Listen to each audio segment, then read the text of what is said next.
Good morning. Hopes everybody's Christmas was wonderful. I hope you all got what you wanted.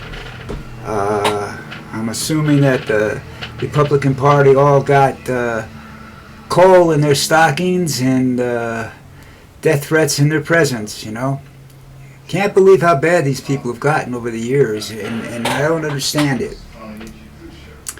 I'm missing something because my life isn't that complicated that, I want to go out and kill everybody. Sometimes, you get the urge, you wish you could, that son of a bitch. But that's just different. You're going after populations. You're going after a whole class of people. They're called working class people. You're taking away everything that everybody ever worked for. And look, Trump never worked a day in his fucking life. So for him to stand up there and say, well, you don't deserve this, you don't deserve that. Trump doesn't deserve a thing he's gotten. He's stolen it, he's lied about it. He's out there now selling all kinds of garbage. Let me tell you something about that stuff. A lot of people are buying that on the basis that it's going to be a collectible and it's going to be worth something. 2 years after his presidency, that stuff won't be worth what it's made out of, okay? It's not going to be worth a dime. Trust me, I've seen this. I know the collectible market better than anybody, better than a lot of people. I don't want to say anybody. I'm sure there's somebody out there that knows more than I do about it. But that's, when he's gone, he's gone. And all that's going to be left is a legacy of pain and sorrow.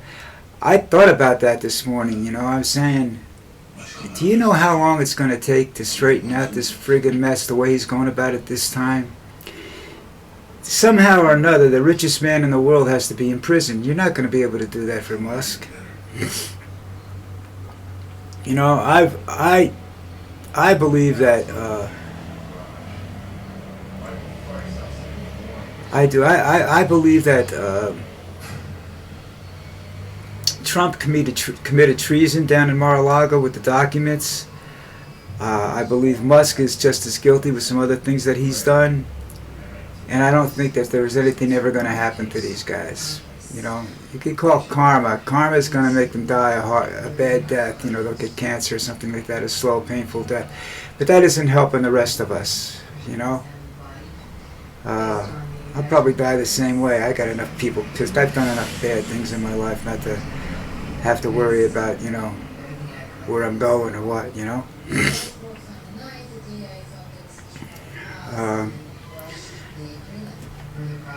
But what they're doing now, how to straighten this mess out is going to take.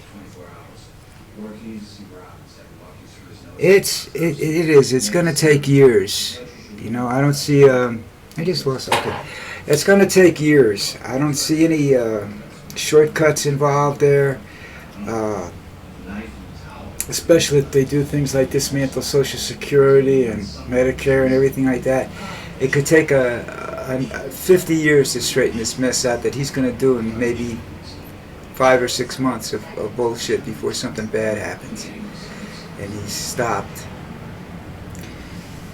The problem is that they're Democrats that are just as bad as the Republicans when it comes to wanting that money that's sitting there, and that they don't care about the people that are involved in this.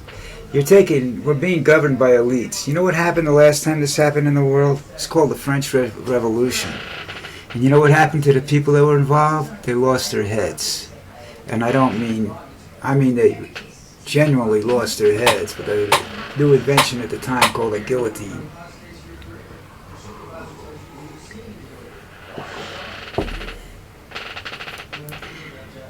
So I don't look forward to that. That's just, it just makes life worse for everybody too. There's no easy,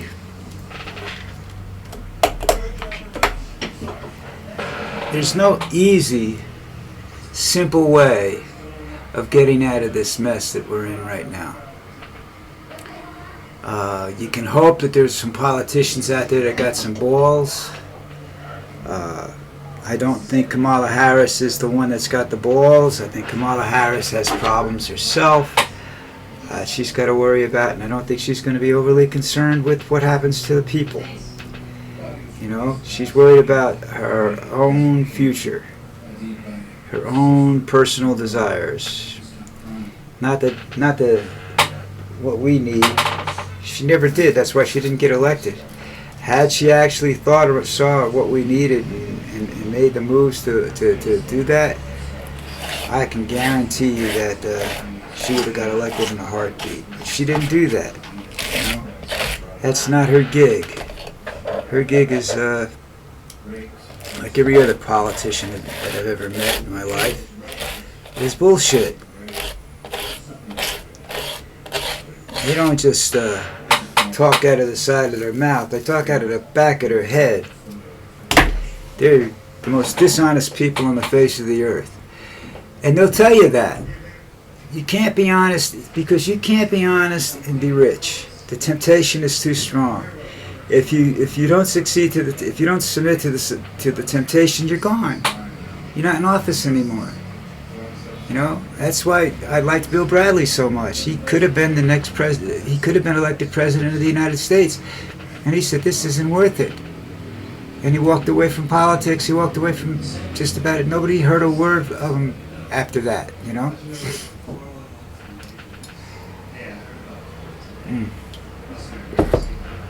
Okay. I don't know how to end the year with anything good this year, so I'm not going to do a year-end special because what are you going to talk about? Football, maybe, I don't know. I did not watch the halftime shows yesterday because I'm not a Beyonce fan. I did see, when in channel surfing, I did see her a little bit, and I always thought she was a dark-skinned lady, not a whitewashed starlet. She's starting to pull the Michael Jackson stuff, lightening up her skin, I think, because she's going to have to run for cover with Trump. Trump don't like black people. He's a racist. And you got Musk is a racist. You've got some of the members of the cabinet that are racist. You know, and there's an old saying, and my mom told me this, and this is the truest thing my mom ever told me. It's the only thing that I carry with me more than my St. Christopher medal that she gave me, is the saying that we can't live without one another. It's impossible. And that doesn't mean that the people that are different than us, different color or whatever, have to be slaves to us. We're not superior. How do you figure we're superior? You know? If you think that, then you have to know there's somebody else out there that's better than you every minute of the day. And that's going to cause you, that causes paranoia and schizophrenia, which I think is what Trump's problem is, because he's realizing there's somebody bigger and better at, especially right now. He's got Musk. He can yell and scream at Musk, and Musk can turn around and say, I'll buy the goddamn government. What are you going to do then? You know, he'd get together with, what's his name, Zuckerman and Jeff Bezos, get out there and the three of them could just take over the government monetarily. They could divide the world into thirds, which if you watch the movie Rollerball, something similar to that happens, only I think it was 5 or 6 areas of the world that were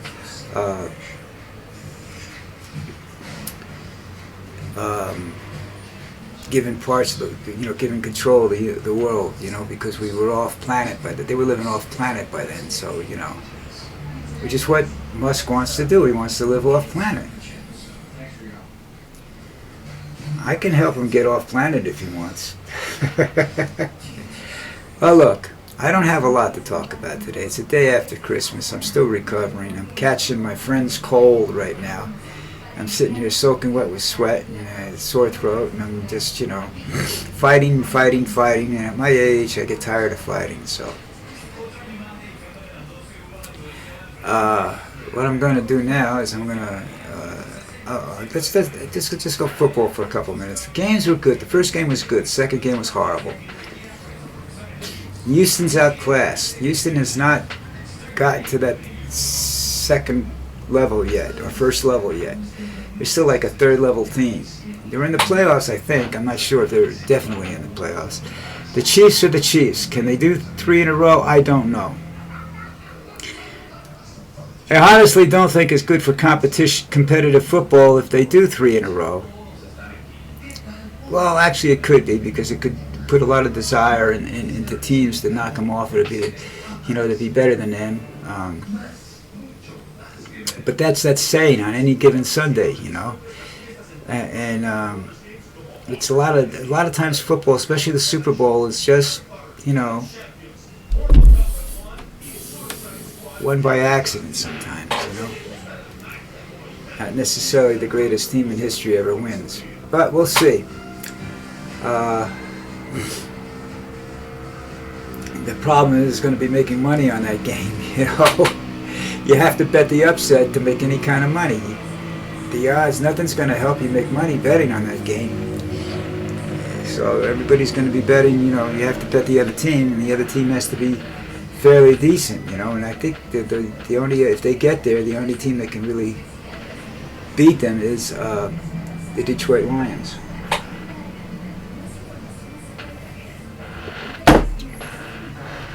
And they'll call it the greatest upset of all time, and it won't be, because the Lions are a good team.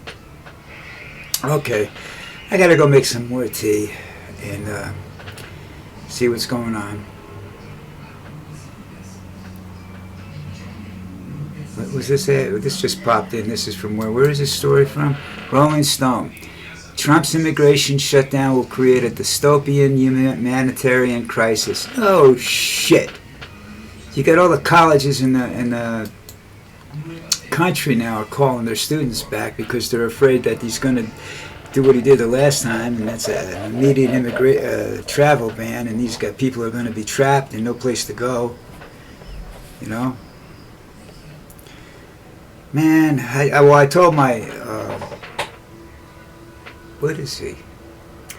He's a relative. He's my wife's son, and I told him that he should not plan on taking his family into the United States next year. It's just not going to be safe, especially for somebody from a cocaine-producing country.